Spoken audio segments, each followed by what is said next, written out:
Le 10 octobre 2025, à l'aube sahélienne, une vanne se ferme et la routine des marchés se déchire. En quelques heures, le même geste réduit immédiatement de 30% l'approvisionnement en eau auparavant sous contrôle étranger, pendant que les primes de risque grimpent sur l'ensemble de l'Afrique de l'Ouest. Que doit comprendre concrètement le public qui voit Ibrahim Traoré comme une souveraineté possible plutôt qu'un sabotage présumé, le choc d'un débit amputé et d'une chaîne de données coupée d'un seul mouvement? Derrière cette fermeture technique, une frontière politique se rouvre avec des coûts hydriques, économiques et symboliques visibles dès les premières heures. Ce récit propose une lecture méthodique d'un geste précis, sans chercher ni à célébrer ni à condamner. L'enjeu pour le lecteur est c'est simple, comprendre le coût réel d'une souveraineté hydrique au-delà des slogans et des réactions immédiates. À partir du seul contenu source, l'analyse relie une décision technique à ses effets hydriques, économiques et politiques, observables presque instantanément. L'intérêt n'est donc pas de trancher trop vite, mais d'identifier des mécanismes concrets. Dépendance héritée, rupture brutale, adaptation sous contrainte et pression extérieure coordonnée. Derrière les chiffres et les chronologies se joue une question de méthode. Comment mesurer ce qui est perdu, ce qui résiste encore et ce qui peut être reconstruit sans illusion de confort? En filigrane, la figure d'Ibrahim Traoré sert de point de convergence, non comme un symbole isolé, mais comme l'élément déclencheur d'un test grandeur nature. Ce que révèle cette séquence dépasse un événement. Elle expose une architecture invisible et ses fragilités. Deux données s'imposent dès les premières heures, comme un double déclic difficile à ignorer. La première est factuelle. Les chiffres officiels confirment une réduction immédiate de 30% de l'approvisionnement en eau auparavant sous contrôle étranger. Rapproché de la seconde, des projections évoquant une contraction de 25 à 40% des bénéfices des entreprises internationales actives autour de la rivière Sahel, cette combinaison transforme un geste technique en miroir économique instantané que Ibrahim Traoré savait inévitablement exposer. Ce basculement chiffré ne surgit pourtant pas du néant. En amont, la gestion hydrique reposait sur une architecture largement externalisée. Des infrastructures très clés fonctionnaient avec des algorithmes propriétaires, des codes d'accès fermés et des serveurs situés hors du continent.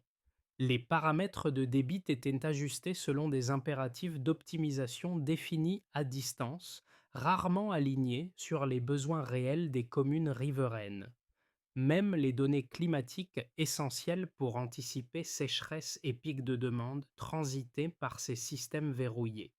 Dans ce cadre, la fermeture de la vanne apparaît moins comme une improvisation que comme l'aboutissement d'un inventaire prolongé. Des enquêtes discrètes, menées sur plusieurs années, avaient déjà mis en évidence une dépendance devenue structurelle. Le geste du 10 octobre agit alors comme un révélateur brutal. Il coupe à la fois un flux physique et une chaîne informationnelle, interrompant la transmission de données autant que la circulation de l'eau. La chronologie resserrée accentue l'effet de choc. À l'aube, la vanne se ferme. À midi, les médias internationaux parlent de sabotage et les marchés ajustent leurs primes de risque. En fin d'après-midi, un prêt majeur est suspendu. Le soir, des rassemblements de soutien émergent à Ouagadougou. À l'extérieur, l'acte est lu comme une déstabilisation. À l'intérieur, comme une restitution attendue. C'est dans cet écart de lecture que s'installe la question centrale, désormais chiffrée. Comment Ibrahim Traoré peut-il transformer une rupture mesurable en transition soutenable, sans nier les coûts immédiats révélés par ses premières deltas? Pour rendre la rupture lisible, le contenu source s'appuie sur des scènes concrètes, à hauteur d'acteurs ordinaires, là où une décision nationale devient une contrainte quotidienne. La première se déroule à Ouagadougou, dans une station hydraulique longtemps administrée à distance. Un ingénieur y découvre que l'installation, réputée intouchable, peut être reprise manuellement. En ouvrant des boîtiers et des accès internes, son équipe identifie des paramètres de débit orientés par des directives extérieures, sans prise en compte des besoins des communes riveraines. Ce n'est pas une panne, mais un réglage hérité, invisible jusqu'alors. Cette scène produit un effet immédiat. La capacité locale à intervenir existe, mais elle a été neutralisée par l'organisation antérieure. L'autonomie n'est donc pas créée ex nihilo, elle est réactivée sous contrainte dans l'urgence. Dans les jours suivants, l'apprentissage s'accélère, mais chaque ajustement doit désormais compenser l'absence d'automatisation externe avec des marges de manœuvre réduites. La seconde scène se situe à Kaya, dans une exploitation agricole dépendante d'une irrigation semi-automatisée, fournie par une entreprise européenne. Après la coupure, le système s'arrête brutalement. L'agriculteur ne dispose d'aucune alternative technique prête à l'emploi. Il réunit alors des voisins, organise des rotations nocturnes et rétablit un arrosage manuel. Le résultat reste fragile, mais plus de la moitié des plantations est préservée. L'effort est collectif, coûteux en temps et en énergie, mais il empêche l'effondrement immédiat. Ces trajectoires parallèles éclairent l'impact précoce de la décision associée à Ibrahim Traoré. Le coût est réel, l'apprentissage aussi. La souveraineté apparaît ici comme une compétence à reconstruire, pas comme un état donné. Avant l'aube du 10 octobre 2025, la rivière Sahel s'inscrit encore dans des automatismes hérités, intégrés aux routines techniques et financières de la région. Après l'aube, le flux se tait. Les vannes se ferment sans préavis et une séquence irréversible s'enclenche. Le passage est net, presque clinique. Un geste bref, puis un système entier cesse de répondre. Pour Ibrahim Traoré, l'activation n'est pas une annonce mais une exécution. Elle coupe à la fois un débit et une dépendance en assumant le choc initial comme point de départ. Dans les premières heures, les équipes techniques arrivent sur site, souvent escortées. L'accès aux infrastructures auparavant contrôlées depuis l'étranger est coupé. Les capteurs connectés à des serveurs extérieurs cessent d'émettre. La donnée disparaît brutalement, privant les opérateurs locaux de repères accumulés depuis des années. Ce silence informationnel désoriente davantage que la baisse du débit elle-même. Les tableaux de pilotage deviennent muets et les décisions doivent être prises sans historique ni automatisation fine. À la mi-journée, l'événement quitte le terrain pour envahir les écrans. Les chaînes internationales parlent de sabotage. Les agences financières publient des alertes successives. Les contrats d'assurance politique sont réajustés et les primes de risque montent sur l'ensemble de l'Afrique de l'Ouest. L'acte associé à Ibrahim Traoré cesse d'être lu comme une manœuvre technique. Il devient politique, donc instable par définition aux yeux des marchés. En fin d'après-midi, la tension franchit un seuil. Un prêt majeur est suspendu. Des partenaires extérieurs durcissent leur discours. L'incertitude se transforme en levier de pression. Le coût du capital augmente non seulement pour le secteur hydrique, mais pour l'économie entière. La fermeture, initialement localisée, diffuse ses effets par capillarité financière. 48 heures plus tard, les répliques atteignent l'économie réelle. Les installations industrielles dépendantes de flux automatisés réduisent leur activité d'environ 40%. Les exportations ralentissent, les chaînes logistiques perdent en fluidité, des décisions de gel d'investissement sont annoncées. À l'extérieur, la lecture dominante est celle d'une déstabilisation volontaire. À l'intérieur, pourtant, une dynamique inverse se dessine. À Ouagadougou, des habitants se rassemblent, non pour protester, mais pour soutenir. Des radios locales ouvrent leurs micros. Un récit intérieur se consolide, celui d'une restitution attendue malgré les coûts visibles. La séquence ne se résume plus à un choc technique, elle devient un affrontement de lecture. où chaque étape renforce la polarisation entre rupture subie et réappropriation assumée autour de la figure d'Ibrahim Traoré. Avant le 10 octobre 2025, près d'un tiers de l'eau destinée aux zones urbaines transitées par des infrastructures gérées par des entreprises internationales. Après l'intervention, cette fraction chute immédiatement de 30%. Ce premier delta, brutal et mesurable, agit comme un révélateur structurel. Il montre que le contrôle externe n'était pas périphérique, mais intégré aux routines quotidiennes de distribution, des capteurs aux décisions de répartition. La baisse ne signale donc pas seulement une pénurie ponctuelle, elle met à nu une dépendance critique longtemps masquée par la stabilité apparente du système. Ce chiffre appelle une lecture technique précise. La fermeture n'interrompt pas uniquement un flux d'eau, elle coupe aussi une chaîne informationnelle. Les, les systèmes automatisés reposaient sur des données transmises vers des serveurs situés hors du continent. Lorsque ces transmissions cessent, les équipes locales perdent à la fois la capacité de pilotage en temps réel et les historiques nécessaires à l'anticipation. Autrement dit, la rareté immédiate résulte autant de l'arrêt des données que de celui du débit.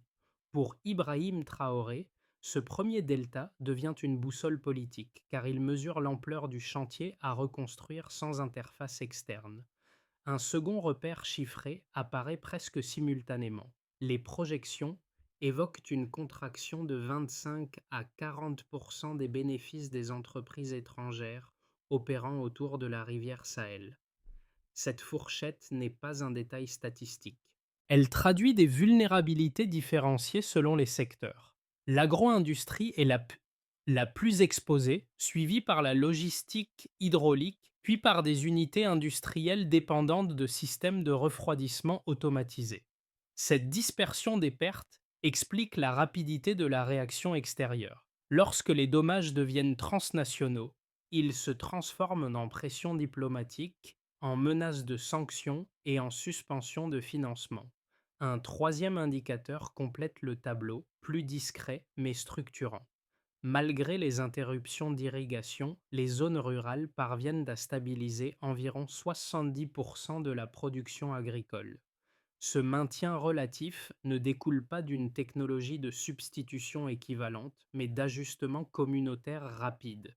Tours d'eau, rotation nocturne, réparation artisanale et solutions solaires locales amortissent le choc. Cette résilience n'était pas intégrée dans certains modèles d'anticipation externe, ce qui explique l'écart entre des prévisions d'effondrement et la réalité observée sur le terrain. Pris ensemble, ces trois deltas dessinent une transition en équilibre instable. La perte est immédiate et mesurable, la pression externe est réelle, mais une capacité d'adaptation existe. La lecture quantitative ne sert pas à nier le coût, elle sert à le piloter. Elle indique ce qui a été perdu, ce qui tient encore et ce qui peut être reconstruit sans illusion de confort. À ce stade, l'enjeu pour Ibrahim Traoré n'est plus d'expliquer la rupture, mais de gouverner ces écarts chiffrés dans la durée. Depuis la fermeture de la vanne, deux lectures robustes, presque irréconciliables, se font face. La première, portée par plusieurs institutions financières et analystes internationaux, affirme que la décision a fragilisé un pays déjà exposé. Le raisonnement est linéaire. En interrompant brutalement des infrastructures hydriques intégrées à des chaînes urbaines et industrielles, l'État crée un choc qu'aucune alternative technique immédiate ne peut compenser. Les éléments avancés s'appuient sur le contenu source. Suspension d'un prêt majeur, réduction d'environ 40% de l'activité industrielle dans les semaines suivantes, hausse notable du risque perçu. Dans cette lecture, l'acte enclenche une spirale prévisible de pénurie, de ralentissement économique prolongé, puis d'isolement diplomatique progressif. La seconde lecture, défendue par une partie du monde académique africain et par de nombreux acteurs burkinabés, part d'un diagnostic différent. Elle soutient que la décision était non seulement légitime, mais structurellement inévitable. Le point d'ancrage n'est pas d'abord politique, mais technique et contractuel. Le contenu source rappelle que la gestion de la rivière reposait sur des algorithmes propriétaires, des données hébergées hors du continent et des contrats anciens peu transparents. Dans cette perspective, la stabilité apparente masquait une dépendance profonde. Les partisans de cette thèse soulignent un indicateur matériel. La contraction de 25 à 40% des bénéfices des entreprises étrangères après la fermeture prouve que le système servait aussi des modèles économiques externes, parfois au détriment des besoins locaux. Maintenir ce cadre aurait prolongé une vulnérabilité sans horizon de sortie.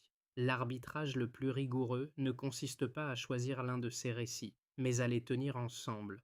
Oui, la baisse immédiate de 30% de l'approvisionnement impose des rationnements et une pression sociale réelle.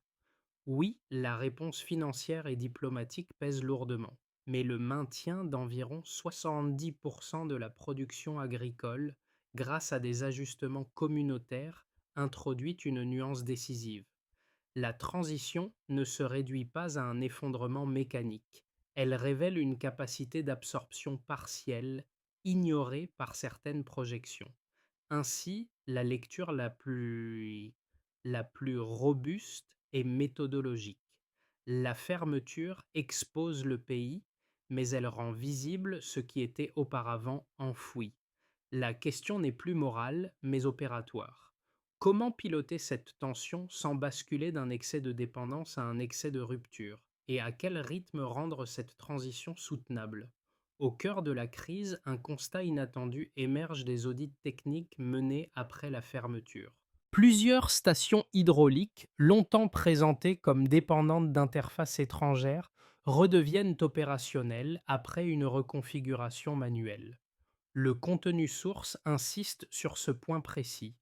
Ce qui semblait impossible relevait moins d'une contrainte physique que d'un verrou organisationnel. Des algorithmes propriétaires bloquaient l'accès, mais les infrastructures, elles, restaient fonctionnelles. Ce pivot change la lecture dominante. La fermeture n'est plus seulement un acte de rupture, elle devient une phase d'apprentissage accéléré.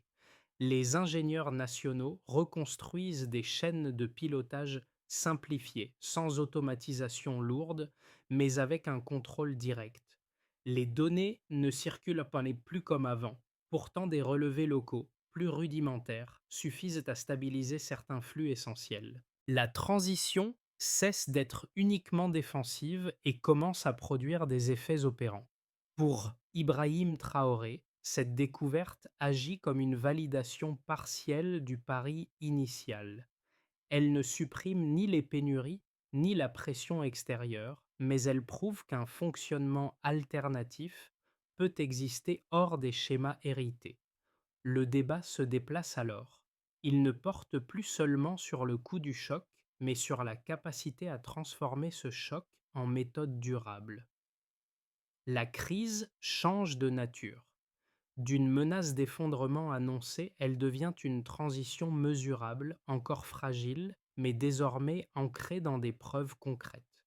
Les effets de la fermeture se déploient désormais dans 4 directions distinctes, chacune révélant une facette spécifique de la recomposition engagée depuis le 10 octobre 2025. À ce stade, l'acte associé à Ibrahim Traoré n'est plus un événement isolé.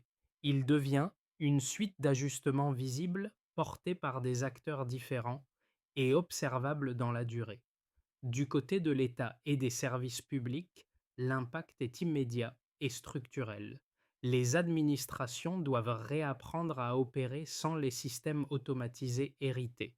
Les audits révèlent des infrastructures verrouillées depuis des décennies, obligeant à reconstruire une chaîne hydraulique nationale avec des moyens limités. Les rationnements urbains, les coupures ciblées et la réaffectation de techniciens vers des stations prioritaires deviennent des routines de crise. Le delta de 30% sur l'approvisionnement agit ici comme un rappel constant de la dépendance passée, mais aussi comme un moteur de montée en compétences accélérée. Pour les entreprises et l'activité économique, le choc est plus brutal. Les secteurs industriels dépendants de flux hydriques automatisés réduisent leur activité d'environ 40%, tandis que les exportations ralentissent.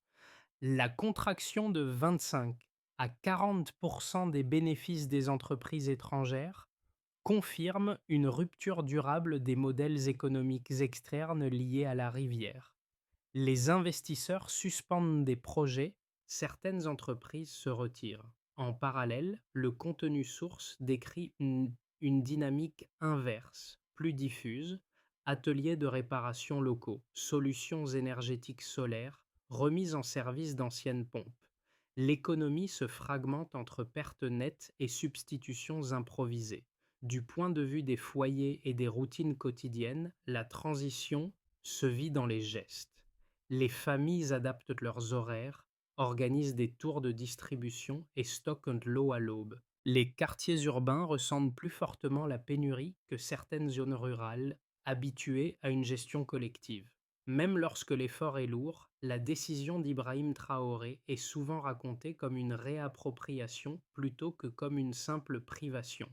Enfin, à l'échelle régionale, la fermeture agit comme un précédent politique.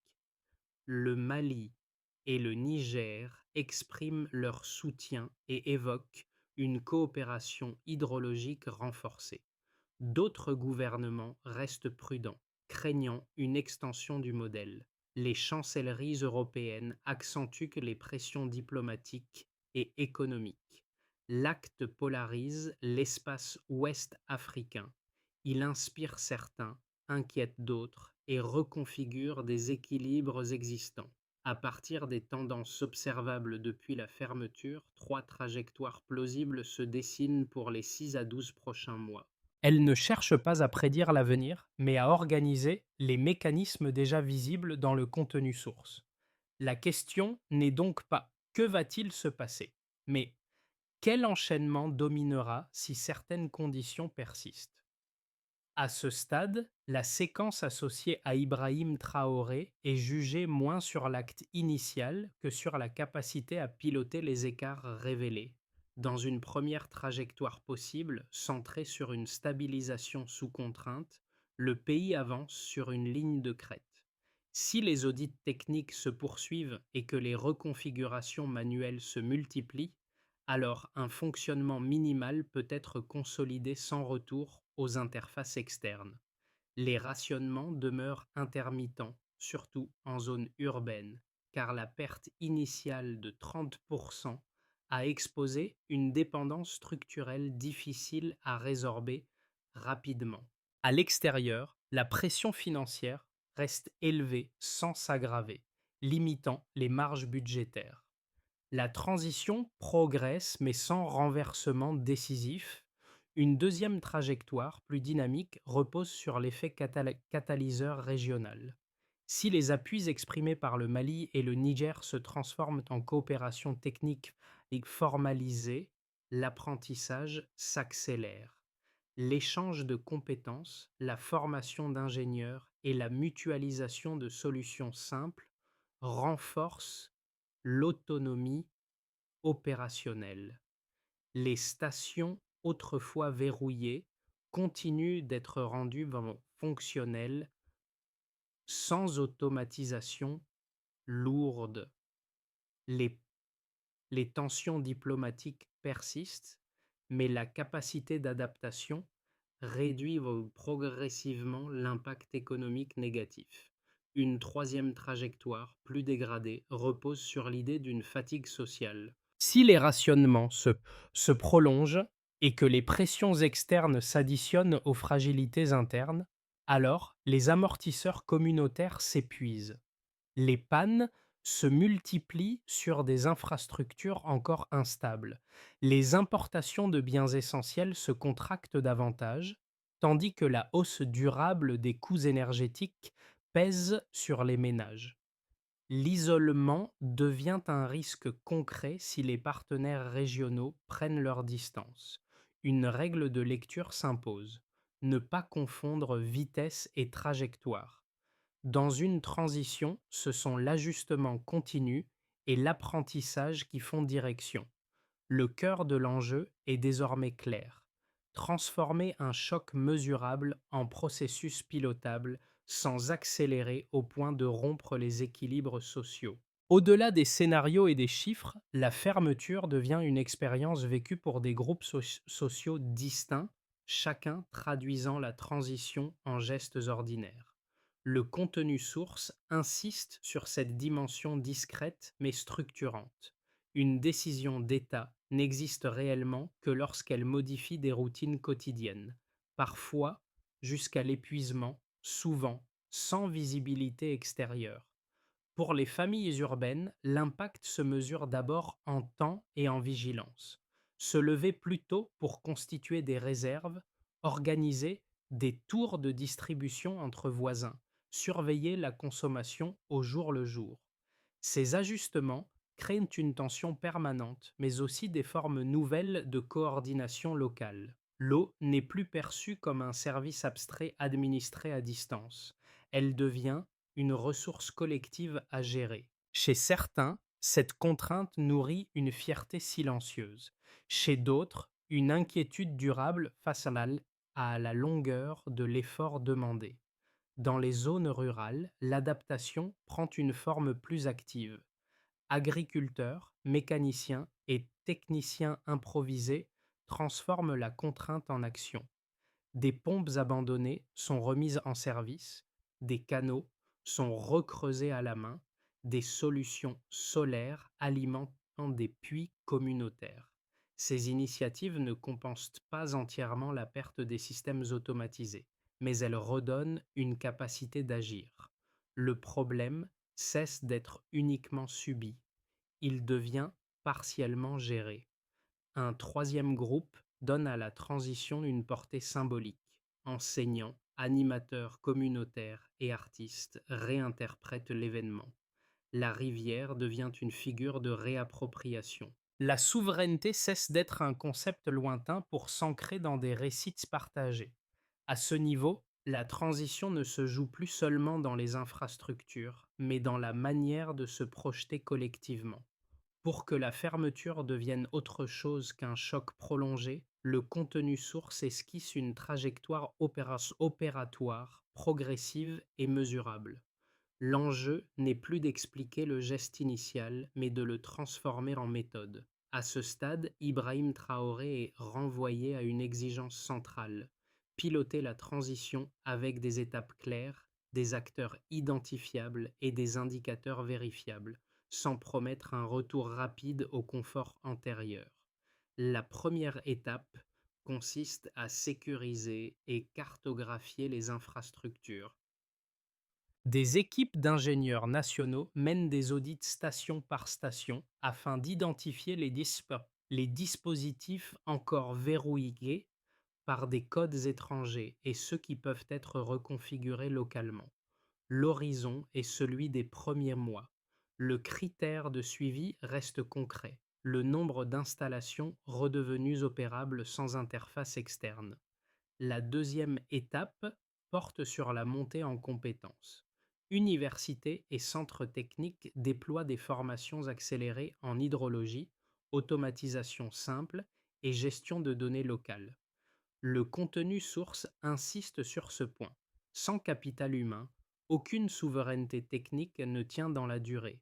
Les progrès se mesurent par des cohortes effectivement intégrées aux équipes opérationnelles, non par des annonces. Une troisième étape vise la coordination régionale. Le Burkina Faso, le Mali et le Niger amorcent une structuration commune autour du partage d'expertise et de plans d'urgence hydrique. Si cette coopération se formalise, la transition gagne en résilience face aux pressions extérieures. Enfin, une étape transversale s'impose: la transparence. Publication des volumes distribués, des décisions de gestion et des bilans réguliers accessibles au public. Dans cette logique, la souveraineté n'est pas proclamée, elle est vérifiée. Pour Ibrahim Traoré, la crédibilité future se jouera moins dans le symbole que dans la capacité à mesurer, corriger et rendre compte étape après étape.